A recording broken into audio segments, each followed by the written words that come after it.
నాయన నీకే స్తోత్రములు. ఈ యొక్క ఉదయకాల సమయంలో నీ పాద సన్నిధానంలో చేరి ఆరాధించుటకై, కీర్తించుటకై మాకు ఇచ్చిన కృపను బట్టి నీకు స్తోత్రములు. వాక్యంలో మేము ధ్యానించిన ఉంటుండగా మా హృదయాలను మీరు తెరవండి. ఈ మాటలు ప్రభువా మా హృదయాలలో బహుగా పనిచేయనట్లుగా ఈ కార్యమును పరిశుద్ధాత్మ ద్వారా నెరవేర్చుకోమని ఈ సమయాన్ని యేసయ్యా నీ చేతులకును పరిశుద్ధాత్మ చేతికి అప్పచెప్తూ యేసు క్రీస్తు నామంలో అడిగి వేడుకుంటున్నాము తండ్రి. ఆమేన్, ఆమేన్. కీర్తనలు 57వ అధ్యాయం నుంచి మనము ఈ ఉదయకాల సమయంలో వాక్యాన్ని ధ్యానించబోతా ఉంటున్నాము. ఈ కీర్తన రాసింది ఎవరు అంటే దావీదు ఈ కీర్తన రాసినట్లుగా లేఖనాలు చెప్తా ఉంటున్నాయి. ఈ కీర్తన ఎటువంటి మ్యూజిక్లో అంటే కంపోజ్ చేయబడిందంటే డు నాట్ డిస్ట్రాయ్ అనే ఒక ట్యూన్లో యాక్చువల్గా ఈ పాట పాడబడినట్లుగా లేఖనాలు చెప్తా ఉంటున్నాయి. ఎటువంటి సందర్భంలో దావీదు ఈ కీర్తన రాసిండో కూడా ఎప్పుడైతే మనము అర్థం చేసుకోగలుగుతామో ఈ కీర్తనలో అసలు ఏమి రాయడానికి, ఏది అని వ్యక్తపరచడానికి, కన్వే చేయడానికి ప్రయత్నం చేస్తున్నాడో మనము తెలుసుకోగలుగుతాము, నేర్చుకోగలుగుతాము. సౌలు దావీదును తరుముతున్నప్పుడు ఆయన పారిపోతూ గుహలలో దాచుకుంటూ అటువంటి సందర్భంలో దావీదు ఈ కీర్తన రాసినట్లుగా మనం చూస్తూ ఉంటున్నాము. దావీదు అటువంటి పరిస్థితిని ఎలా జయించినాడు, అటువంటి పరిస్థితులలో ఎటువంటి జయాన్ని ఆయన చూడగలిగినాడో ఈ కీర్తనలలో ఆయన వివరిస్తూ ఉన్నాడు. మొదటి వచనంలో మనం చూసుకున్నట్లయితే, నా పైన కనికరము చూపుము ప్రభువా, నా ప్రాణము నీ శరణంలోనికి వచ్చి ఉన్నది. నీ రెక్కల కిందనే నేను శరణంలోనికి వచ్చి ఉన్నాను. ఈ యొక్క విపత్తి, ఈ యొక్క డిజాస్టర్, ఈ యొక్క విపత్తి దాటు వరకు ప్రభువా నీ రెక్కల కిందనే నేను ఉంటాను, నా ప్రాణము నీ శరణంలోనికి వచ్చి ఉన్నది అని మాట్లాడుతూ ఉంటున్నాడు. దేవుని బిడ్డలారా, ఇక్కడ చూడండి, దావీదు ఏ రీతిగా ఇక పరిస్థితిని డిస్క్రైబ్ చేస్తూ ఉన్నాడు. ఒక ట్రాన్స్లేషన్లో ఏముందంటే, till the storm of destruction passes away. Storm అంటే తుఫాను. ఆ తుఫానుతో పాటు ఎటువంటి నాశనం అయితే వస్తుందో ఆ నాశనము దాటు వరకు, నేను దాటి బయటకు వచ్చే వరకు, ఆ పరిస్థితి నుంచి బయటపడు వరకు ప్రభువా అయా నీ రెక్కల కింద నేను దాచుకుంటాను. ఎప్పుడైనా గమనించండి, ఎక్కడైనా కానీ తుఫాన్లు వచ్చినా కానీ, ఎటువంటి వరదలు వచ్చినా కానీ, ఏదైనా విపత్తులు వచ్చినప్పుడు శరణాలయంలోనికి ప్రజలను తీసుకొని వెళ్తారు, రెఫ్యూజ్ క్యాంప్స్కి తీసుకొని వెళ్తూ ఉంటారు. ఎన్నోసార్లు నేను చెప్పాను. అక్కడికి వెళ్ళిన తర్వాత వాళ్ళు తలవాల్చుకోవడము, అక్కడ కావాల్సిన వసతులు వాళ్ళకి ఏర్పాటు చేయడము, ఆ పరిస్థితి అంతా దాటిపోయిన తర్వాత తిరిగి వాళ్ళ గ్రామాలకు వాళ్ళు పంపించబడతారు. వచ్చి ఏవైతే పాడైనాయో, కూలిపోయినాయో అన్నిటినీ వాళ్ళు సరి చేసుకొని మరలా జీవితాన్ని స్థిరపరచుకోవడానికి ప్రయత్నము చేస్తారు. దావీదు కూడా అదే మాట మాట్లాడుతున్నాడు. ప్రభువా, lord let this storm pass అవే. ప్రభువా యొక్క తుఫాను, ఈ యొక్క విపత్తి దాటిపోవును గాక. నీ కృప నాకు కావాలి, నీ కనికరము నాకు కావాలి ప్రభువా, నీ రెక్కల కిందకి నేను వచ్చి ఉన్నాను. దేవుని బిడ్డలారా, మన జీవితంలో కూడా అనేక పరిస్థితుల గుండా మనం పోతూ ఉంటాము, అనేక స్థితిగతులలో మనం పోతూ ఉంటాము. వెళ్తున్నప్పుడు సవాల్తో కూడిన పరిస్థితులు మనకు వచ్చినప్పుడు మనకేమనిపిస్తుందంటే, what is happening with my life, నా జీవితంలో ఏం జరుగుతూ ఉంది. ఇప్పుడు దావీదు యొక్క జీవితాన్ని మనం గమనించుకున్నట్లయితే, దేవుడు దావీదును ఒక రాజుగా అభిషేకించినాడు, పరిశుద్ధాత్మతో అభిషేకించినాడు, సమూయేలుని పంపించి అభిషేకించినాడు. అభిషేకించినప్పుడు దేవుని ఉద్దేశము దావీదు ఎడల ఎంత గొప్పదో దావీదు తెలుసుకున్నాడు.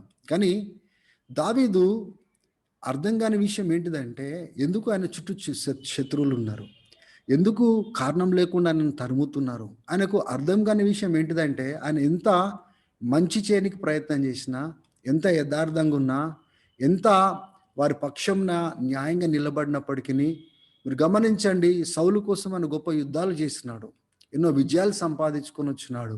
ఆయన యథార్థంగా నిలబడ్డాడు. ఆయన గురించిన సాక్ష్యం అనేకులు చక్కని సాక్ష్యాన్ని ఇవ్వగలిగినారు. ఎందుకు ఇవ్వగలిగినారంటే దావీదు తన జీవితాన్ని అంత జాగ్రత్తగా ఆ రీతిగా కట్టుకున్నాడు. కానీ ఆయనకు అర్థం కాని విషయం ఏంటంటే ఆయన ఏ తప్పు చేసినందుకు ఆయన వెంట సౌలు చంపడానికి ప్రయత్నం చేస్తూ ఉన్నాడు, వెంటబడతా ఉన్నాడు, అర్థం కావట్లేదు. ఇప్పుడు ఎటువంటి పరిస్థితి వచ్చిందంటే ఆయన అమాంతంగా ఆ యొక్క ప్రాంతాన్ని, యూదా ప్రాంతాన్ని విడిచిపెట్టేసి, దేవుని బిడ్డలను విడిచిపెట్టేసి పారిపోయి ఆయన గుహలలో దాచుకుంటూ ఉన్న పరిస్థితి మనకు కనబడుతూ ఉంది. ఈ యొక్క సందర్భంను ఇంకా క్లియర్గా మనం అర్థం చేసుకోవాలంటే 22వ అధ్యాయం నుంచి 24వ అధ్యాయం, మొదటి సమూయేలు 22వ అధ్యాయము నుండి 24వ అధ్యాయం వరకు మనం చదివినట్లయితే అక్కడ క్లియర్గా స్పష్టంగా ఆ యొక్క కాంటెక్స్ట్ మనకు అర్థమవుతుంది. How he was fleeing. దేవుని బిడ్డలారా, అటువంటి పరిస్థితిలో మనం ఉన్నట్లయితే I don't know how strong we will be. మనము ఎంత బలంగా ఉంటామో, ఎంత ధైర్యంగా ఉంటామో నాకు తెలియదు, కానీ దావీదు వీటన్నిటిని ఛేదించగలిగినాడు, దేవుని పైన ఆనుకోగలిగినాడు అన్న మొదటి మాట, అన్న పలికిన మాటను మనం గ్రహించుకున్నట్లయితే, when the storm is coming I want to come and hide under your wings. ప్రభా, అటువంటి విపత్తు వచ్చినప్పుడు నాకు క్షేమకరమైన ప్రదేశం ఏంటిదంటే నీ రెక్కల కింద పోయి దాచుకోవడమే, దాని తప్ప నాకు వేరే క్షేమకరమైన ప్రదేశం నాకు లేదు. దేవుని బిడ్డలారా, మీ జీవితంలో కూడా దేవుడు ఎన్నో వాగ్దానాలు చేస్తూ ఉండొచ్చు, ఎన్నో విషయాలు దేవుడు బయలుపరచి ఉండొచ్చు, కానీ అవి మన పరిస్థితితో పోల్చుకొని చూసుకున్నప్పుడు అవన్నీ ఏవి, ఎక్కడ, ఎందుకు నేను ఇటువంటి పరిస్థితి గుండా వెళ్తున్నాను, ఇటువంటి పరిస్థితి నా జీవితంలో ఎందుకు వచ్చింది అనే ఆలోచన చాలా మందికి కలుగుతూ ఉంటుంది. దేవుని బిడ్డల, దావీదుకు కూడా అటువంటి పరిస్థితి వచ్చింది. కానీ దావీదు ఆ ఆలోచనలు ఎలా వచ్చినప్పటికీ ఆయన ఆ పరిస్థితులలో దేవుని యొక్క సన్నిధానంలోనికి వెళ్ళి దాచుకోవడము, దేవుని యొక్క ముఖాన్ని వెతకడము మనం చూస్తూ ఉన్నాం. ఈ కీర్తనలో 2వ వచనంలో మీరు చూడండి, ఇంగ్లీష్ ట్రాన్స్లేషన్లో ఈ రీతిగా ఉంది. నేను చదువుతాను. I cry out to God most high, to God who fulfils his purpose for me.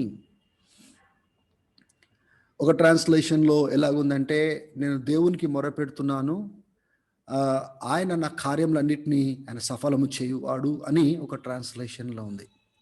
ఇక్కడ ఏమని రాయబడి ఉందంటే, I cry out to God most high, to God who fulfils his purpose for me. ఆయన ఉద్దేశాలు నా ఎడల ఆయన నెరవేర్చువాడు. ఈ మెసేజ్ అంతా ఈ 2వ వచనం పైననే ఆధారపడి ఉంది. ఏమని మాట్లాడుతున్నాడు? అటువంటి విపత్తికరమైన పరిస్థితుల్లో కూడా ఆయన దేవుని రెక్కల చాటున దాచుకుంటూ ఆయన మాట్లాడుతున్న మాటలు ఏంటిదంటే, look at the confidence David had in God whom he was serving with all of his heart. తన పూర్ణ హృదయముతో ఏ దేవుడినైతే వెంబడిస్తున్నాడో ఆ దేవుడి పైన ఉన్న ఆయన నమ్మకం చూడండి.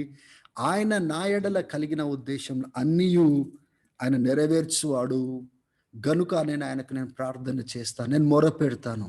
నేను మొరపెట్టినప్పుడు, నేను ప్రార్థన చేసినప్పుడు ఆయన ఆ యొక్క ఉద్దేశాలన్నిటినీ నెరవేర్చువాడు. దేవుని బిడ్డలారా, ఇక్కడ 2 విషయాలు మనము అర్థం చేసుకోవాలి. దేవుడు తన ఉద్దేశాలు కలిగి ఉన్నప్పుడు కొంతమంది ఏమనుకుంటారంటే, దేవుడు కదా ఉద్దేశాలు కలిగి ఉన్నాడు, నేను ఏం చేసినా చేయకపోయినా ఆయన ఉద్దేశాలు నెరవేర్చుకుంటాడని కొంతమంది నిర్లక్ష్య వైఖరితో ఉంటారు. కానీ దావీదు అటువంటి నిర్లక్ష్య వైఖరి కనబడట్లేదు.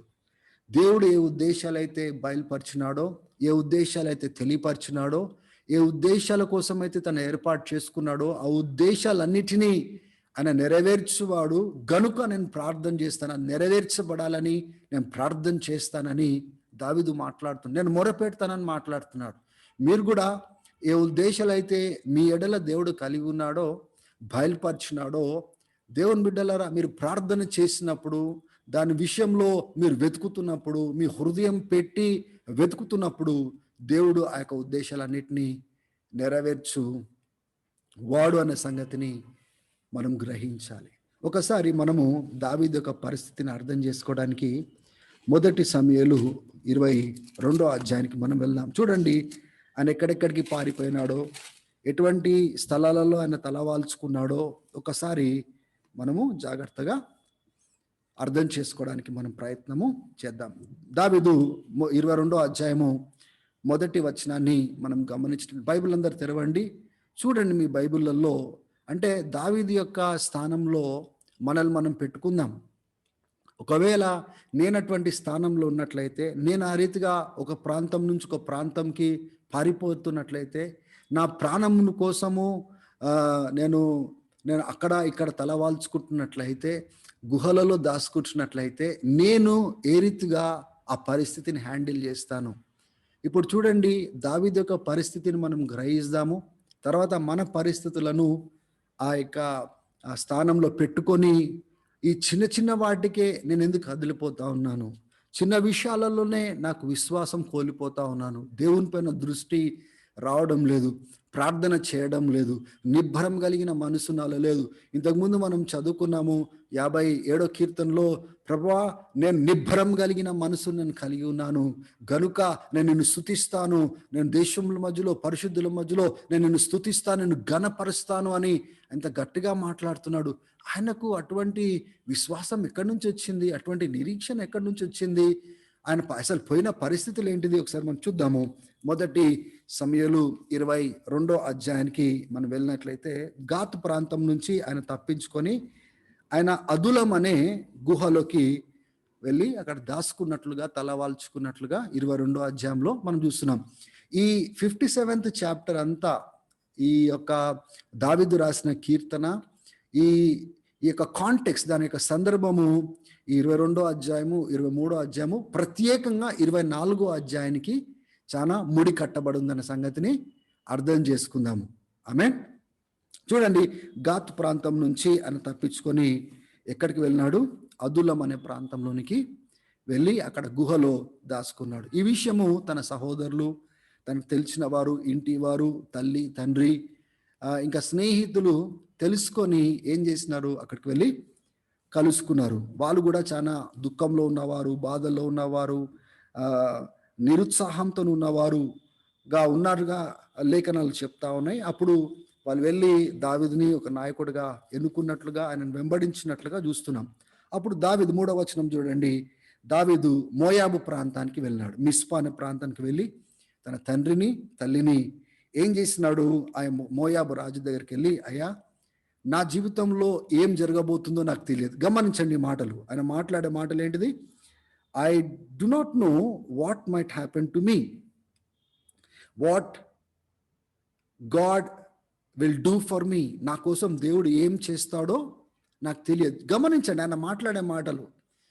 57వ అధ్యాయంలో ఆయన వచ్చేపాటికి ఆయన ఏం మాట్లాడుతున్నాడు, దేవుడు నా ఎడల కలిగిన ఉద్దేశాలు అన్నిటినీ ఆయన సఫలపరచువాడు అని మాట్లాడుతున్నాడు. ఇక్కడ ఏమని మాట్లాడుతున్నాడు, ఇగో నా తల్లిని నా తండ్రిని నీ దగ్గర ఉంచుకో, నేను ఎక్కడి నుంచి ఎక్కడ పోతున్నాను నాకు తెలియదు, దేవుడు నా జీవితంలో ఏం చేయబోతున్నాడో నేను ఎరుగు వరకు, తెలుసుకున్న వరకు, గ్రహించే వరకు నా తల్లిని నా తండ్రిని నీ దగ్గర ఉంచుకో అని చెప్పి ఆయన ఏం చేస్తున్నాడు,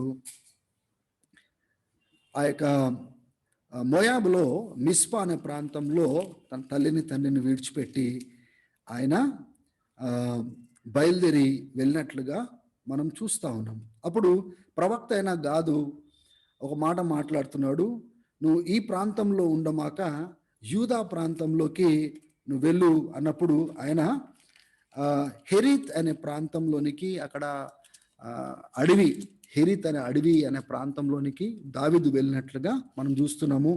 ఈ విషయము 5వ వచనంలో మనకి కనబడతా ఉంది. తర్వాత మీరు గమనించండి, ఇక్కడ ఒక విషయం జరుగుతూ ఉంది 22వ అధ్యాయంలో. దావీదేమో ఒక ప్రాంతం నుంచి ఒక ప్రాంతంకి వెళ్తున్నాడు. సౌలు ఏం చేస్తున్నాడు, తను దావీదును వెంటాడడానికి అనేక రకాలైన ఇన్ఫర్మేషన్ గ్యాదర్ చేస్తూ ఉన్నాడు. ఒక సందర్భంలో అందరు కూర్చొని ఉన్నప్పుడు, ఆయన ఒక చెట్టు కింద కూర్చున్నప్పుడు చాలా దుఃఖం వ్యక్తపరుస్తారు. అందరూ నాకు శత్రువులు అయినారు, నా సొంత కొడుకే నాకు శత్రువు అయినాడు, చేతులు కలిపేసినాడు, ఎవరు నాకు చెప్పట్లేదు, దావీదు ఎక్కడికి పోయినాడు, ఎక్కడ తల వాల్చుకుంటున్నాడు, ఆయన కోసం నేను వెతుకుతా ఉన్నాను అనేసి ఆయన చెప్తున్నప్పుడు డియోగ్ అనే ఒక వ్యక్తి, ఆయన ఏదోమీయుడు అనమాట. ఆయన నోరు తెరిసి అంటాడు, నేను దావీదును అహీమెలెకు యాజకుని దగ్గర కలవడము నేను చూసినాను. అహీమెలెకు యాజకుడు ఆ యొక్క ఆలయంలో పెట్టబడిన ఆ యొక్క రొట్టెను తనకి ఇవ్వడం నేను చూసినాను. ఇవన్నీ చూసినాను అన్నప్పుడు ఆ యొక్క సౌలు ఏం చేస్తాడంటే ఆ యొక్క అహీమెలెకు దగ్గరికి వెళ్తాడు. ఎందుకు నువ్వు మోసం చేసినావు, దావీదు గురించి నాకు ఎందుకు నువ్వు చెప్పలేదు అంటే, అహీమెలెకు అంటాడు, గమనించండి, నాకు చాలా చక్కని ఒక సాక్ష్యం నాకు కనబడుతుంది. ఒక యాజకుడు, దావీదు ఏమో సౌలు కింద పనిచేసిన వాడు, కానీ ఆ పనిచేసిన వాని యొక్క ఒక క్యారెక్టర్ని ఎట్లా డిఫైన్ చేస్తున్నాడో మీరు చూడండి. 14వ వచనంలో అహీమెలెకు అంటాడు, మీ పని వాళ్ళల్లో దావీదు వంటి నమ్మకస్తుడు ఎవరు అంటే, నీ యొక్క స్తనిన్ల అల్లుళ్ళల్లో దావీదు లాంటి వాడు ఎవరు, నీ యొక్క బాడీ గార్డ్స్, నీ చుట్టూ ఉన్న బాడీ గార్డ్స్ లాగా క్యాప్టెన్ అయినా అటువంటి వాడు ఎవరు ఉంటారు అట్లా ఆ రీతిగా. ఇది మొదటిసారా నేను దేవుని దగ్గరికి వెళ్ళి దావీదు విషయంలో నేను పోయి ఎంక్వైరీ చేసింది, కనుక్కున్నది? ఇది మొదటిసారి కాదు కదా రాజా, నేను ఎన్నోసార్లు దావీదు కోసం నేను దేవుని సన్నిధిలో నేను కనిపెట్టాను, దేవుని యొక్క వాక్కును తీసుకొని నేను ఆయనతో మాట్లాడినాను. దయచేసి ఈ విషయము నా పైన నింద నువ్వు మోపడానికి వీల్లేదు. నీ దాసునికి ఏం తెలియదు, ఆయన ఎక్కడి నుంచి ఎక్కడ పారిపోతుండో నాకు తెలియదు, కానీ ఇక్కడికి వచ్చినప్పుడు భోజనం మాత్రము నేను పెట్టినాను. దేవుని విషయంలో ఆయనకు కనుక్కొని కొన్ని మాటలు నేను తెలియజేసినాను. గమనించండి, తర్వాత ఏం చేస్తాడు సౌలు, ఈ మంచి యాజకుడే కాదు, మంచి సాక్ష్యం కలిగిన యాజకుడు, యథార్థవంతుడైన యాజకుడు యొక్క కుటుంబాన్ని చంపిపిస్తాడు. 80 మంది వరకు హతసాక్షులు అవుతారు. అంటే ఆ యాజకుల పైన చేతులు వేయమని సైనికులు చెప్తే వాళ్ళు భయపడి చేతులు కూడా వేయరు, కానీ ఆ డియోగ్ అనే ఎదోమీయుడు ఆయన చేతు వేసి ఆయన చంపినట్లుగా మనం చూస్తున్నాం. వారిలో ఒక్కడే ఒక కుమారుడు తప్పించుకొని పారిపోయి దావీదును కలుసుకొని తన బాధను వ్యక్తపరిచినట్లుగా మనం చూస్తున్నాం. ఒకసారి ఆలోచన చేయండి, ఎవరి కోసం వెతుకుతున్నాడు ఆయన? సౌలు దావీదు కోసం వెతుకుతున్నాడు. దావీదు అహీమెలెకు దగ్గరికి వెళ్ళినందుకు అహీమెలెకు కుటుంబాన్ని వైపౌట్ చేసేసినాడు. ఒకసారి ఆలోచన చేయండి, ఈ ఇన్ఫర్మేషన్ దావీదుకి తెలిసినప్పుడు ఏమని తన మైండ్లో వచ్చి ఉంటుందో ఒకసారి ఆలోచన చేయండి. ఒక ఫ్యామిలీని వైపౌట్ చేస్తాడు. ఆ యొక్క అహీమెలెకు యొక్క కుమారుడు వచ్చి దావీదుని కలిసినప్పుడు దావీదు అంటాడు, నేను అహీమెలెకుని కలిసినందుకే సౌలు ఈ రీతిగా నీ కుటుంబాన్ని నాశనం చేసినాడు.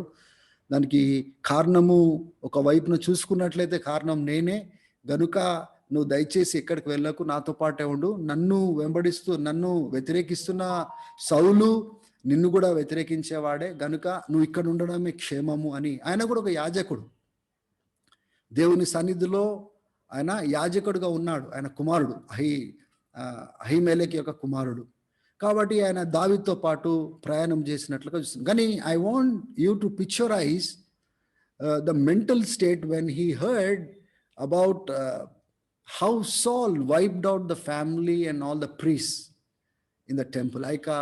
యాజకులను ఏ రీతిగా అయితే కంప్లీట్గా హతమార్చినాడో ఆ వార్త విన్నప్పుడు దావీదుకి ఎలా, ఇప్పుడు ఆయన వెంటాడుతున్నాడు, దావీదును వెంటాడడానికి వీళ్ళని చంపింది. ఒకసారి ఆలోచన చేయండి, what would go on in the mind of David. 23వ అధ్యాయానికి మనం వస్తాము. ఇక్కడ చూడండి, దావీదు కొంతకాలం అయిన తర్వాత కీలా అనే ప్రాంతానికి వెళ్ళడానికి ఆయన ఆలోచన చేస్తాడు. ఎందుకంటే ఒక వార్త వస్తుంది, ఆ కీలా అనే ప్రాంతము ఫిలిస్తీన్లు వచ్చి దాడి చేస్తూ ఉన్నారు. అయితే ఈయన దేవుని దగ్గరికి వెళ్ళి అడుగుతాడు, ప్రభువా కీలా అనే ప్రాంతానికి నేను వెళ్ళాలన్నా, అక్కడ ఫిలిస్తీన్లు దాడి చేస్తూ ఉన్నారు, అట్లా నాశనం కలుగుతుందని తెలిసింది, నువ్వు వెళ్ళుమని చెప్తే నేను వెళ్తాను ప్రభువా అనేసి దేవుడిని ఎంక్వైరీ చేసినప్పుడు దేవుడు అంటాడు, వెళ్ళు, నేను వాళ్ళని చేతులు అప్పచెప్తున్నాను అనేసి చెప్పడం జరిగింది. ఆ ప్రాంతానికి ఆయన వెళ్తాడు. వెళ్ళి ఆ కీలా అనే ప్రాంతాన్ని ఆయన జయిస్తాడు, ఫిలిస్తీన్ల చేతిలోంచి జయిస్తాడు. గమనించండి, ఆ ప్రాంతము ఒకవేళ దావీదు తనతో పాటు ఉన్న వాళ్ళందరూ వెళ్ళి ఆయన కాపాడనట్లయితే ఆ ప్రాంతం అంతా వైపౌట్ అయిపోయేది, ఆ ఫిలిస్తీన్లు నాశనం చేసేవారు. వెళ్ళి గెలుచుకొని స్వాధీనం చేసుకొని దావీదు ఏం చేస్తాడు తెలుసా? ఆ ప్రాంతంలో క్షేమాన్ని తీసుకొని వస్తాడు. ఈ విషయము కీలా ప్రాంతంలో దావీదు ఉన్నట్లుగా ఆ యొక్క సౌలు గుర్తించి ఏం చేస్తాడు? ఆయన పెద్ద సైన్యంని తీసుకొని అక్కడికి వెళ్ళడానికి ప్రయత్నము చేసినట్లుగా మనము చూస్తూ ఉన్నాం. అయితే ఈ యొక్క సౌలు ఆయనని వెంటాడుతూ కీలా అనే ప్రాంతానికి వస్తున్న సంగతి తెలుసుకొని దావీదు దేవుడిని అడుగుతాడు. ఏమని అడుగుతాడు? ప్రభువా, కీలా ప్రజలు నన్ను వాళ్ళని అప్పగిస్తారా? ఏమని అడుగుతున్నాడు? కీలా అనే ప్రాంతంలో ఉన్న వాళ్ళు అప్పగిస్తారా అంటే దేవుడు అంటున్నాడు, తప్పకుండా నేను అప్పగిస్తారు. సౌలు ఈ వార్త విని, O Lord God of Israel, tell your servant, and the Lord said, I will, he will. సౌలు తప్పకుండా ఇక్కడికి వస్తాడా అంటే వస్తాడు అని దేవుడు అన్నాడు. వీళ్ళు అప్పగిస్తారా అంటే అప్పగిస్తారు అన్నాడు. ఒకసారి ఆలోచన చేయండి, వీళ్ళు ఎవరు? ఏ ప్రజలు అంటే, ఏ ప్రజలైతే నాశనం అవుతున్నారో ఆ ప్రజల కోసం తన ప్రాణం పెట్టి పోయి కాపాడిన వాళ్ళే సౌల్కి దావీదును అప్పగిస్తారని దేవుడు బయలుపరిచినాడు. ఇప్పుడు ఆయన మెంటల్ స్టేట్ ఎట్లా ఉండాలో ఒకసారి ఆలోచన చేయండి. ఫస్ట్ ఆఫ్ ఆల్ ఒక స్థలం లేదు, ఒక ప్రాంతం లేదు, వీళ్ళు పిలువని కూడా పిలువలేదు. అక్కడికి వెళ్ళినాడు, వెళ్ళి వాళ్ళకు క్షేమం తీసుకొని వచ్చినాడు, వాళ్ళకు కావలసిన సహాయంను అందించినాడు, వాళ్ళ కుటుంబాలను కాపాడినాడు, వాళ్ళ ఆస్తులను కాపాడినాడు. అయినప్పటికీ అంత మేలు వాళ్ళు పొందుకున్నప్పటికీ, దేవుని బిడ్డలారా, ఆ పరిస్థితిలో సౌలు అక్కడికి వచ్చినప్పుడు దేవుడిని అడుగుతున్నాడు దావీదు, ఇంత మేలు చేసినప్పటికీ వీళ్ళు అప్పగిస్తారా? సౌలు దిగి వస్తాడా అంటే వస్తాడు, ఆయన తప్పకుండా వస్తాడు. వీళ్ళు అప్పగిస్తారంటే అప్పగిస్తారు అని దేవుడు చెప్పినప్పుడు దావీదు ఇంకా అక్కడ ఉంటాడా?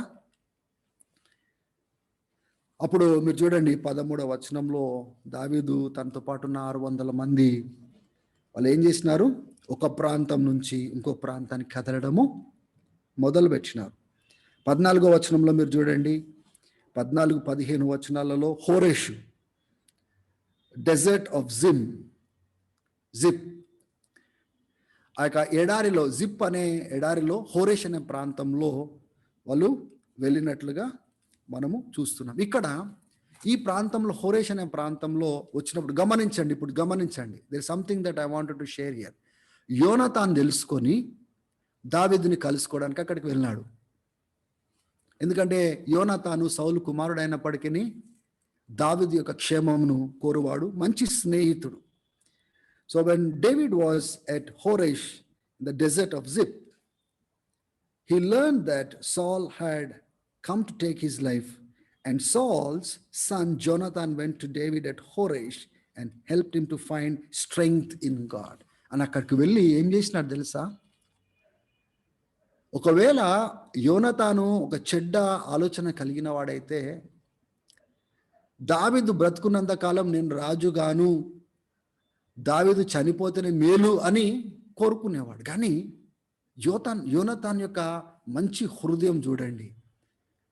తండ్రి రాజు అయినప్పటికీ, తండ్రి తర్వాత దేవుడు దావీదును రాజుగా చేస్తానని వాగ్దానం చేసినప్పటికీ, ఇటువంటి సందర్భంలో దావీదు చాలా డిసప్పాయింటెడ్గా ఉన్నాడు, చాలా నిరుత్సాహంతో ఉన్నాడు, ఒక ప్రాంతం నుంచి ఒక ప్రాంతం తప్పించుకొని పారిపోతా ఉన్నాడు అని గ్రహించి ఈయన వచ్చి దేవుని యందు ఆయనను బలపరిచినాడంట. ఏమని బలపరిచినాడు మీరు చూడండి. 16వ వచనంలో మనం చూసుకున్నట్లయితే, he helped him to find strength in God. దేవునిలో బలము దొరికే మాటలను ఆయన మాట్లాడు. భయపడకు, don't be afraid, he said.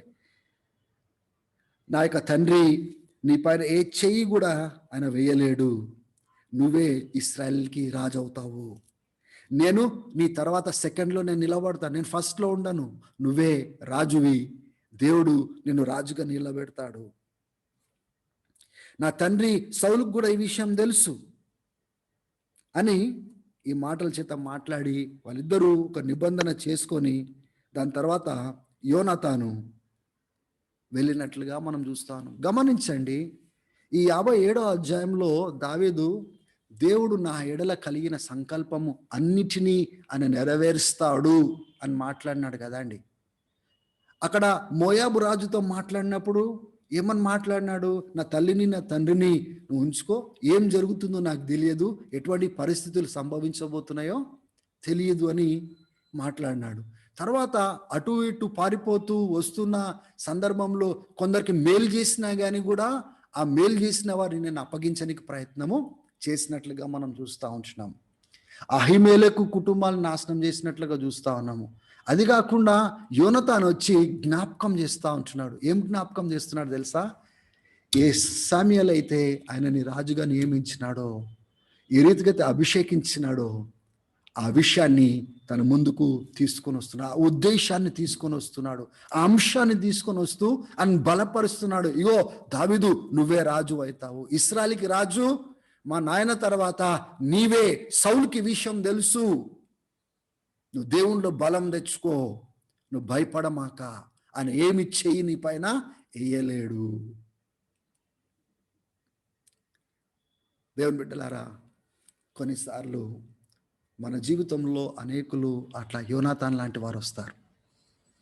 వాళ్ళు వచ్చి ఏ దర్శనాన్ని అయితే మనం పోగొట్టుకుంటున్నామో, ఏ విషయాల్లో అయితే మనము బలహీన పడుతున్నామో, ఏ ఉద్దేశం కోసం అయితే దేవుడు మనల్ని ఏర్పాటు చేసుకున్నాడో ఆ ఉద్దేశంలో బలపరచడానికి దేవుడు యోనాతాన్ లాంటి వారిని లేపుకొని మనల్ని బలపరుస్తాడు. ఇగో చూడు, నువ్వు భయపడమాక, నువ్వు తప్పకుండా ఈ రీతిగా తయారవుతావు, ఈ స్థానాన్ని నువ్వు తీసుకుంటావు, నువ్వు సాధించగలుగుతావు.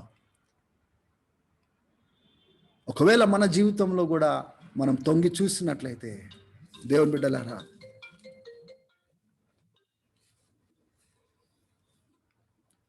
మన జీవితంలో కూడా మనం తొంగి చూసుకున్నట్లయితే మన జీవితంలో కూడా కొంతమంది కనబడతారు. వాళ్ళు తరచుగా మనల్ని బలపరిచిన వారుగా కనబడతారు, నిరీక్షణ ఇచ్చిన వారుగా కనబడతారు, హోప్ ఇచ్చిన వారుగా కనబడతారు. నువ్వు భయపడకు, ఇవి ఖచ్చితంగా నీ జీవితంలో జరుగుతాయని నిరీక్షణ మన జీవితంలో పోసిన వారు కనబడతారు. నాకు మంచిగా అనిపించింది, బహుశా మన జీవితంలో యోనాతాన్ లాంటి వారు అవసరము. ఎందుకంటే ఈ పరిస్థితులను చూసి మనం కదిలిపోతాము, ఈ పరిస్థితులను చూసి మన చుట్టూన్న సవాళ్ళను చూసి ఇవన్నీ జరుగుతుందా, దేవుడు మాట్లాడిన మాటలన్నీ జరుగుతాయా అనే ప్రశ్న వేసే తత్వం కలిగిన వారం మనం. కానీ యోనాతాను దావీదు దగ్గరికి ఆయననే వెళ్ళినాడు, ఆయననే ఎత్తుక్కుంటూ వెళ్ళినాడు, తెలుసుకొని వెళ్ళి కలుసుకొని ఆయన ధైర్యపరిచినట్లుగా చూస్తున్నాం. దేవుని బిడ్డలారా, మన జీవితంలో యోనాతాన్ లాంటి వారు అవసరమైనప్పుడు మీరు నేను కూడా కొన్ని సందర్భాలలో యోనాతాన్ లాగా వేరే వారి జీవితాలలో ఆ నిరీక్షణ పోసేవారుగా మనం ఉండాలి. కొంతమంది దేవుని చేత చక్కగా ఏర్పాటు చేయబడిన వారు, వాళ్ళు దేవుని చేత పిలువబడిన వారు, ప్రతిష్ఠించబడిన వారు, కానీ వాళ్ళ చుట్టూ వాళ్ళ పరిస్థితులను చూసుకొని వాళ్ళు ఏం చేస్తారంటే నిరుత్సాహంలోకి వెళ్ళిపోతారు, నిస్పృహలోనికి వెళ్ళిపోతారు, డిసప్పాయింట్మెంట్లోకి వెళ్ళిపోతారు, డిస్కరేజ్మెంట్లోకి వెళ్ళిపోతారు, ఫ్రస్ట్రేషన్లోనికి వెళ్ళిపోతారు. యోనాతాన్ లాగా మనం వెళ్ళి మనము ధైర్యం చెప్పి వాళ్ళకు దేవుడు ఏ రీతిగా అయితే ఏర్పాటు చేసుకున్నాడో, పిలుచుకున్నాడో అవి జ్ఞాపకం తీసుకొని వచ్చి వాళ్ళని ధైర్యపరిచేటట్టుగా మనము ఉండాలి. గమనించండి, ఇప్పుడు దావీదు యొక్క బలము పెరుగుతూ ఉంది ఇప్పుడు. ఎందుకంటే యోనాతాన్ లాంటి వాడే వచ్చి ఏం చేస్తున్నాడు, దావీదు ఏ రీతిగా దేవునిలో ఏర్పాటు చేయబడ్డాడో జ్ఞాపకం చేస్తున్నాడు. హల్లెలూయా. Don't be afraid, my father will not lay an hand on you, you will be king over Israel and I will be second to you, even my father Saul knows about it. దేవునికి స్తోత్రం. దేవుని బిడ్డలారా, దాని తర్వాత దావీదు మావోన్ అనే డెజర్ట్లోనికి, ఎడారిలోనికి ఆ ప్రాంతం విడిచి ప్రయాణం చేసినట్లుగా 24వ అధ్యాయంలో మనము చూస్తూ ఉన్నాం. ఈ మావోన్ అనే ప్రాంతంలోనికి వచ్చిన తర్వాత అక్కడ వరకు కూడా సౌలు వెంటాడుతూ వస్తాడు. ఎట్లుంటుందంటే ఒక కొండ, ఈ కొండకి ఇటువైపునేమో సౌలు వాళ్ళు, ఆయనతో పాటు చాలా మంది పెద్ద సైన్యము, ఈ కొండకు అవతల వైపున దావీదు వాళ్ళు ఇట్లా తిరుగుతున్నారనమాట. వీళ్ళు ఈ సౌలు వాళ్ళు ఇటువైపు నుంచి వస్తుంటే దావీదు వాళ్ళు ఇటువైపు నుంచి ఇట్లా తిరుగుతూ ఉన్నారు. ఆ సమయంలో ఆల్మోస్ట్ ఇంకా దావీదు దొరుకుతాడు అనే సందర్భంలో ఒక వార్త వస్తుంది సౌలుకి. ఏంటి ఆ వార్త అంటే, ఫిలిస్తీన్లు దాడి చేస్తున్నారు, మనం ఈ దావీదును వెంటాడడం ఆపేసి పోయి ఫిలిస్తీన్లతో యుద్ధము చేయాలి అనే వార్త వచ్చినప్పుడు సౌలు దావీదుని వెతకడం ఆపేసి ఆయన ఫిలిస్తీన్ల పైన యుద్ధం చేసినట్లుగా మనం చూస్తున్నాం. ఫిలిస్తీన్లతో పని అయిపోయిన తర్వాత ఆయన ఏం చేసినాడు? దావీదును వెతకడం ఆపేసినాడా? లేదు. ఆయన మరలా వెతుక్కుంటూ వస్తున్నట్లుగా మనము చూస్తూ ఉన్నాం. 29వ అధ్యాయంలో చూడండి, వచనంలో చూడండి, 23వ అధ్యాయము 29వ వచనంలో, and David went up from there and lived in the strongholds of Engedi. ఈ ఎన్గడిలో ఏ గుహలలో దావీదు దాచుకున్నాడో ఇక్కడ ప్రాముఖ్యమైన విషయాలు జరిగినాయి. ఈ 24వ అధ్యాయంలో మనం గమనిస్తాం. 3000 మందిని సౌలు తీసుకొని వచ్చినాడు, వెతుక్కుంటూ ఈ ఎన్గడి అనే ప్రాంతంలోనికి వచ్చినాడు.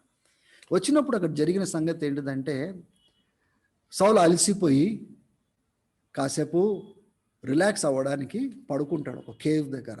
కానీ అవతల వైపున, ఆ గుహకు అవతల వైపున దావీదు ఉన్నాడన్న సంగతి తెలియదు. దావీదు ఏం చేస్తాడు? ఆయన జారుకుని మెల్లగా వచ్చి, ఎందుకంటే ఈయన అభిషేకించబడిన వాడు, దేవుని చేత అభిషేకించబడిన దేవుని దాసుడు గనుక ఆయన యజమానుడు అని సంబోధిస్తాడు, నా తండ్రి అని సంబోధిస్తాడు. దావీదు చాలా రెస్పెక్ట్ ఇస్తాడు సౌలుకి. సౌలు అంతా వెంటాడుతున్నప్పటికీ దావీదు చాలా మర్యాద ఇస్తాడు. ఆయన అక్కడికి వెళ్ళి ఆ యొక్క బట్ట యొక్క చివరి భాగం తీసుకొని కట్ చేసుకొని తిరిగి వెళ్ళిపోతాడు. ఆ టైంలో తనతో పాటు ఉన్న వాళ్ళు అంటారు, ఇగో చూడు, శత్రువుని నీ చేతిలో అప్పజెప్పేసినాడు, చంపేసేయ్. సౌలు ఇప్పుడు నీ చేతికి వచ్చేసినాడు, నీ శత్రువు కదా, నిన్ను వెంటాడుతున్నాడు, దేవుడు నీ చేతిలో అప్పచెప్పినాడు అనేసి అన్నప్పుడు దావీదు వాళ్ళని గద్దిస్తాడు. అక్కడ ఆయన దేవుని చేత అభిషేకించబడినవాడు, దేవుని చేత దేవుని ఆమోదము కలిగిన వాడు, దేవుని చేత అభిషేకించబడినవాడు, ఆయన పైన నేను చేయడం ఏంటిది? ఆ యొక్క బట్ట కొద్దిగా చింపినందుకే ఆయన మనస్సాక్షి నోచుకున్నట్లుగా లేఖనాలు చెప్తా ఉంటున్నాయి. ఆయన గద్దిస్తాడు, ఆయన పైన చేయడానికి వీల్లేదు అనేసి గద్దిస్తాడు. గద్దించి కొంత దూరం వెళ్ళి గట్టిగా అరిసి ఆయన తలను భూమిపైన వేసి సాష్టాంగపడి, ఓ తండ్రి సౌలు అని పిలవడము మొదలు పెడతాడు, మొర పెడతాడు. ఇక చూడు, నీ ప్రాణము నా చేతిలో ఉండే, నా తోటి వాళ్ళు నిన్ను చంపుమని చెప్పినా కానీ నేను నిన్ను చంపలేదు. ఎందుకు తెలుసా? నువ్వు దేవుని చేత అభిషేకించబడిన వాడివి, నువ్వు దేవుని చేత ఏర్పాటు చేయబడిన వాడివి. నువ్వు వాళ్ళు చంపుమని నన్ను శోధించినా కానీ నేను నిన్ను చంపలేదు, నీ ప్రాణమును నేను కాపాడినాను, ఓ రాజా సౌలు. అప్పుడు సౌలు ఆయన మాటలు విని ఆయన అంటాడు, దావీదు అంటాడు, ఎవరిని వెంటాడుతున్నావు? ఒక చచ్చిపోయిన కుక్కనా? ఒక ఈగ లాంటి వాడిని నేను, నన్ను వెంటాడుతున్నావు ఏంటిది? నువ్వు వాళ్ళ మాటలు వీళ్ళ మాటలు విని నన్ను వెంటాడుతున్నావు ఏంటిది? నేను నీకేం హాని చేసినా? నేను గమనించండి, ఈ 24వ అధ్యాయంలో చాలా చక్కని మాటలు మనము చూస్తాం. మనం ఇక్కడ చాలా మంది నన్ను ప్రేరేపించినారు. 10వ వచనంలో చూడండి, కొంతమంది అయితే నన్ను చాలా బలవంతం పెట్టినారు నేను చంపేసేయాలని, కానీ నేను చంపలేదు. నా యజమానుడికి వ్యతిరేకంగా నా చేతిని ఎట్లా లేపగలుగుతాను అంటున్నాడు. ఎంత మంచి మాట అండి! ఎవరండి అటువంటి హార్ట్ కలిగిన వాళ్ళు ఉంటారు ఈ దినాలలో? అటువంటి ప్రజలు లీడర్షిప్ కింద ఉండాలి. అంత హాని చేయడానికి ప్రయత్నం చేసినప్పటికీ వాళ్ళు ఎటువంటి యాటిట్యూడ్ కలిగి ఉన్నాడో చూడండి. దావీదు యజమానుడు అని పిలుస్తున్నాడు, తండ్రి అని పిలుస్తున్నాడు. మంచిగా అనిపించింది నాకు. ఈ 14వ వచనంలో చూడండి, ఇశ్రాయేల్ యొక్క రాజు ఎవరిని వెంటాడుతూ వచ్చినాడు, ఎవరిని ఆయన పర్స్యూ చేస్తా ఉన్నాడు. చచ్చిపోయిన కుక్కనా, ఈగ లాంటి వాడిని, ఆమె ఫ్లీ. ఎప్పుడైతే దావీదు ఈ మాటలని మాట్లాడి ముగించినాడో ఆయన బాగా బిగ్గరగా ఏడ్చినట్లుగా 16వ వచనంలో చూస్తున్నాం. సౌలు ఈ మాటలు విని బిగ్గరగా ఏడ్చినట్లుగా చూస్తున్నాము. నువ్వు నాకంటే నీతిమంతుడివి దావీదు, నన్ను చెడ్డగా నువ్వు వ్యవహరించలేదు. నేను నీతో చెడ్డగా వ్యవహరించినా కానీ నువ్వు నన్ను మంచిగానే వ్యవహరించినావు. నన్ను నీ చేతిలో దేవుడు అప్పగించినప్పటికీ నువ్వు నన్ను చంపలేదు. జనరల్గా అయితే ఒక శత్రువుని దొరకబట్టిన తర్వాత ఎవరు కూడా హాని చేయకుండా వదలరు, కానీ నన్ను వదిలేసినావు. దేవుడు నిన్ను బహుగా దీవించును కాక, ఎందుకంటే నువ్వు నన్ను మంచిగా ట్రీట్ చేసినావు. 20వ వచనంలో చూడండి, ఇప్పుడు తండ్రి నోట్లోంచి మాటలు వస్తున్నాయి, ఒక రాజు నోట్లోంచి మాటలు వస్తున్నాయి. ఏ మాటలు వస్తున్నాయి? నాకు తెలుసు ఖచ్చితంగా ఇశ్రాయేల్కి నువ్వే రాజు అవుతావు. దేవుడు నిన్ను స్థిరపరుస్తాడు, నీ చేతిలో అప్పచెప్తాడు.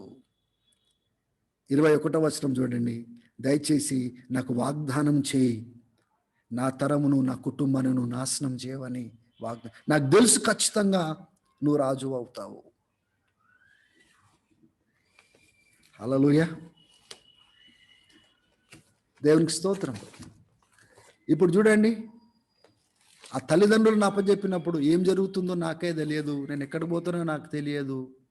What God has for me question మార్క్తున్నాయి. యోనతాన్ కలిసినప్పుడు అన్న ధైర్యంతో కూడిన మాట, you are the king of Israel, నువ్వు ఇశ్రాయేల్కి రాజుగా నియమించబడ్డావు, మా తండ్రికి కూడా తెలుసు, నువ్వు ధైర్యంగా ఉండని ఆ ఉద్దేశానికి సంబంధించిన మాటలు మాట్లాడినాడు. ఇప్పుడు సౌలు కూడా ఏం చేస్తా ఉన్నాడు? ఏ ఉద్దేశంతోనైతే దేవుడు దావీదుని ఏర్పాటు చేసుకున్నాడో ఈయన కూడా ఒప్పుకుంటా ఉంటున్నాడు. హల్లెలూయా, దేవునికి స్తోత్రం. దేవుని బిడ్డలారా, మన జీవితంలో కూడా కొన్ని సందర్భాలు వస్తాయి, కొన్ని పరిస్థితులు వస్తాయి.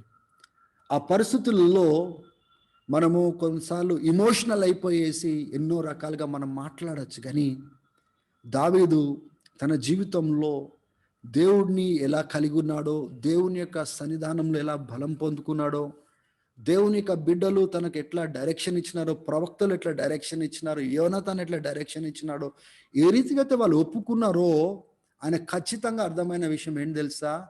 నేను ప్రార్థన చేసినప్పుడు దేవుడు ఏ ఉద్దేశాలైతే నా ఎడల కలిగి ఉన్నాడో, నేను మొరపెట్టినట్లయితే ఏ ఉద్దేశాలైతే దేవుడు కలిగి ఉన్నాడో వాటిని ఆయన సంపూర్తిగా నెరవేర్చువాడు అని ఆయన మాట్లాడుతూ ఉంటున్నాడు. ఈరోజు నీ జీవితంలో దేవుని ఉద్దేశ విషయంలో నీ స్పందన ఎలాగుంది? దావీదు మొదటి భాగంలో ఉన్నట్లుగా నువ్వు ఉన్నావా? ఏం జరుగుతుందో నాకే అర్థం కాని పరిస్థితుల్లోనే ఉన్నాను అని నిరుత్సాహంలో ఉన్నావా? డిసప్పాయింట్మెంట్లో ఉన్నావా? లేక సెకండ్ స్టేజ్లో ఉన్నావా? వాళ్ళు వీళ్ళు నేను ప్రోత్సహిస్తూ కొద్దిగా బలపరుస్తూ ఆ స్టేజ్లో ఉన్నావా? లేకపోతే దాటిపోయి ఒక నిర్ధారణతో కూడిన మాటలు నువ్వు మాట్లాడగలిగిన స్టేజ్కి నువ్వు వచ్చినావా? ఏది ఏమైనా దేవుడు ఆయన కలిగిన సంకల్పము నా ఎడల ఆయన నెరవేర్చబోతున్నాడు. నేను ప్రార్థిస్తాను, నేను ప్రార్థించినప్పుడు తప్పకుండా ఆయన ఉద్దేశాలు అన్నిటినీ ఆయన నెరవేరుస్తాడు, ఆయన సహాయం పంపిస్తాడు. ఈ అధ్యాయం అంతా మీరు చూడండి, నేను ప్రార్థన చేసినప్పుడు ఆయన పరలోకం నుంచి ఆయన సహాయం పంపిస్తాడు, తన ప్రేమను కుమ్మరిస్తాడు, తన నమ్మకత్వాన్ని ఆయన రుజువుపరుస్తాడు. ఎవరైతే గుంత నా కోసం తవ్వుతున్నారో ఆ గుంతలో వాళ్ళే పడిపోతారు. నేను నిబ్బరం కలిగిన మనసు కలిగి నేను దేవుణ్ణి స్తుతిస్తాను. ఒకసారి చూడండి దావీదు ఏ స్టేజ్లో ఉన్నాడో ఆ పరిస్థితులలో. మనం కూడా మన జీవితంలో ఆ రీతిగా మాట్లాడే వారిగా మనం ఉండాలి. Don't get disappointed church. మీ జీవితంలో మీకు ఏం అర్థం కావట్లేదు అనే పరిస్థితి మీరు ఒకవేళ అటువంటి పరిస్థితిలో ఉన్నట్లయితే don't get disappointed. Hour God is a great God. మన దేవుడు గొప్పవాడు. ఆయన కలిగిన ఉద్దేశము చాలా గొప్పది. ఆయన ప్రణాళికలు గొప్పవి. ఈరోజు మనం కూడా ఏం చేద్దాము, అటువంటి శోధనలు వచ్చినప్పుడు, మనకు వ్యతిరేకంగా మనుషులు లేచినప్పుడు, మనకు భిన్నంగా పరిస్థితులు లేచినప్పుడు, మనకు శోధన కలిగించే పరిస్థితులు మనకు వచ్చినప్పుడు మనం ఏం చేయాలా? దావీదు వలె, ప్రభువా నా ప్రాణము నీ యొక్క రెక్కల కిందనే ఆశ్రయం తీసుకుంటుంది. ఇది దాటే వరకు, ఈ యొక్క ఫేస్ దాటే వరకు ప్రభువా నీ రెక్కల కింద నేను ఉంటాను, మొర పెడతాను. నువ్వు నా ఎడల కలిగిన ఉద్దేశాన్ని నువ్వు నెరవేరుస్తావు. Lord, I want to run under your wings. చాలా మంది చేసే పొరపాటు ఏంటి తెలుసా? పరిస్థితులలో దేవునికి దూరంగా వెళ్తారు. కానీ నిజమైన దేవుని బిడ్డలు, దేవుని ప్రేమించేవారు ఏం చేస్తారు తెలుసా? అటువంటి శోధన సమయంలో దేవుని విడిచిపెట్టడానికి చూడరు, దేవుని రెక్కల కిందకు పోయి దాచుకోవడానికి ప్రయత్నం చేస్తారు. ఎందుకు తెలుసా? ఆ రెక్కలు ఆ తుఫాన్ నుంచి, ఆ పరిస్థితి నుంచి దాటే వరకు కాపాడుతుంది కనుక. హల్లెలూయా, దేవునికి స్తోత్రం. నా పరిస్థితులలో, నా జీవితంలో నేను అక్కడ పోయి దాచుకోవాలనుకుంటున్నాను, అక్కడే ఉండాలనుకుంటున్నాను. ఇవన్నీ దాటే వరకు, ఈ పరిస్థితులు సద్దుమణిగే వరకు, శోధనలు పోయే వరకు, వ్యతిరేకత పోయే వరకు, I want to go and hide under the wings of my father. హల్లెలూయా. జనరల్గా ఎక్కడైనా కానీ రోడ్డు పైన ఏదైనా గాలికి లేచి ఆ గాలితో పాటు ఏదైనా వస్తువులు ఎగురుకుంటా మన వైపుకి వస్తున్నప్పుడు మనం ఏం చేస్తాం? మొట్టమొదటిగా మనతో పాటు మన పిల్లలు ఉంటే ఏం చేస్తాము? ఆ పిల్లలను ఇమ్మీడియట్గా మనం కవర్ చేసేస్తాం. ఎందుకు? అది పిల్లలకు తాకద్దని. అవునా కదా? ఒకళ్ళు తాకితే ఎవరికి తాకుతుంది? అది మనకు తాకుతుంది, మన చేతులకు తాకుతుంది, మన కాళ్ళకు తాకుతుంది, కానీ పిల్లలకు తాకదు. ఎందుకు? తగలదు. ఎందుకంటే వాళ్ళు మన మన మన చేత కవర్ చేయబడ్డారు కనుక. అది దాటే వరకు మనం ఏం చేస్తాము? మన చేతులను విడిచిపెట్టాం. హల్లెలూయా, దేవునికి స్తోత్రం. మన దేవుడు అటువంటి వాడు. ఆయన రెక్కల కింద మనం పోయిన తర్వాత అది దాటే వరకు ఆయన చేతులు ఆయన కాపుదల్లో ఉంచుకుంటాడు. దావీదు ఇట్లా గుహ నుంచి గుహ, ఒక ప్రాంతం నుంచి ఒక ప్రాంతము, ఆయన పరిగెత్తి, ఒక కొండ కాదు, ఒక అరణ్యం కాదు, ఒక అడవి కాదు. దేవుని బిడ్డలారా, కొన్నిసార్లు మన జీవితంలో కూడా అటువంటి పరిస్థితి వచ్చినప్పుడు మనం ఎలా స్పందిస్తున్నాం? Don't get disappointed, don't get discouraged. Speak out like David, I know my God. నా దేవుడి గురించి నాకు తెలుసు. ఆయన ఏ వాగ్దానం అయితే చేస్తున్నాడో అది నెరవేర్చే సమర్థుడు. నేను నా దృష్టిని పోనివ్వను, నా పరిస్థితి పైన నా దృష్టి పోనివ్వను. ఈ పరిస్థితులలో నా దేవుని వాగ్దానాల వైపున నేను నా దృష్టిని పోనిస్తాను. నేను ప్రార్థన చేస్తాను, ఆ దేవుడు నెరవేరుస్తాడు. నేను నిబ్బరం కలిగిన మనసును కలిగి నా దేవుడిని నేను స్తుతిస్తాను అని మనం చెప్పేటట్టుగా మనం ఉండాలి. ఆమేన్. హల్లెలూయా. God is with you and God will fulfill all his purpose for you. దేవుడు మీతో పాటున్నాడు. దేవుడు మీ ఎడల కలిగిన ఆయన నిత్య సంకల్పమును ఆయన సంపూర్తిగా నెరవేర్చువాడు. గనుక ఎవరు కూడా నిరుత్సాహపడకండి, ఎవరు కూడా డిసప్పాయింట్ కాకండి. There is a time. ఈరోజు నువ్వు గుహలలో దాచుకుంటున్నావేమో, బహుశా ఎడారిలో ఉన్నావేమో, లేకపోతే మన అడవిలో ఉన్నావేమో, ఎక్కడ నీడ లేకుండా ఆ ఎండలో ఉన్నావేమో. అంటే నీ పరిస్థితులు అలా ఉన్నాయేమో. Don't get disappointed. There will be a time when God will bring you back and he will show his glory. ఆమేన్. దావీదు ఆ గుహలలో ఎల్లవేళలా ఉన్నాడా? ఆ అరణ్యంలో ఎల్లవేళలా ఉన్నాడా? చెప్పండి. ఆ ఎడార్లలో ఎల్లవేళలో ఉన్నాడా? తర్వాత దేవుడు బయటికి తీసుకురాలేదా? రాజుగా చేయలేదా? ఇశ్రాయేలుని పరిపాలించలేదా? దావీదు వంశం నుంచి క్రీస్తుని తీసుకొని రాలేదా? దేవుని బిడ్డలారా, మన దేవుడు గొప్పవాడు. చిన్న మైండ్తో మెదడుతో అర్థం చేసుకోనికి మనం ప్రయత్నం చేస్తాం, కానీ మన దేవుడు గొప్పవాడు. Don't ever under estimate his purpose for your life. నీ ఎడల ఆయన కలిగిన ఉద్దేశం విషయంలో తక్కువ అంచనా మీరు వేయకండి. That purpose is great and expect great things to happen in your life.